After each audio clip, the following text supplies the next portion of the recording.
होली में नचले पत्थर की नागिन जैसन लेके अबीर करई रंगदारी छौरा देखाबै छै मोट पिचकारी कहै छै गे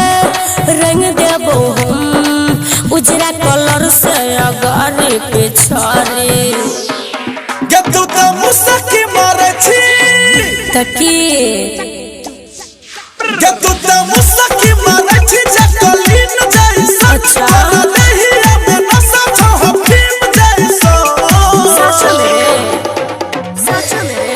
होली में नचले पत्थर की नागिन जैसन होली में नचले पत्थर की नागिन जैसन तो तू नाच रे सन्नू कुमार। फागुन महीना चढ़ गई है छोड़िया का नक्शा बिगड़ गई है फागुन महीना चढ़ गई है छोड़िया का नक्शा बिगड़ गई है आलू चॉप चाउमीन आलू चॉप बर्गर खा के पहले से ज्यादा पसर गई है कमर हिला के दिल धड़का के नखरे दिखा के गोई पगला के और क्या पहले से ज्यादा बिगड़ गई है कच कच आँख छोरा मारे छारे देहिया पर रंगा वाला सारे छारे छोरा दीवाना लागे खुद से बेगाना लागे लहंगा पकड़ कल सारे छारे होली में बलजोरी करे छे तोहर लच्चा को कमरिया आगे बोल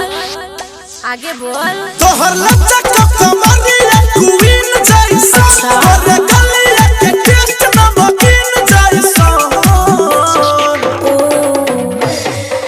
होली में नचले पत्थर की नागिन जैसन ओके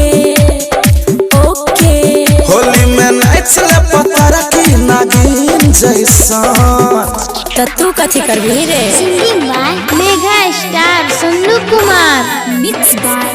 Abhishek DJ good Madhubani Sannu Kumar advance बोले नवल धीरू हमर चोली खोले पी के शराब एलै नियत खराब भेलै चहले सोनो के नशा होले और पिए के तो बाकी छी रे के तू त लव यू कहै छी चुप झूठा केकरा रे के तू त लव यू कहै छी फिल्मी सीन जैसन अच्छा कैमरा में लागै छी हीरोइन जैसन माय गॉड होली में नचले पत्थर की नागिन जैसन तू कमर हिला ले होली में नचले पत्थर की नागिन जैसन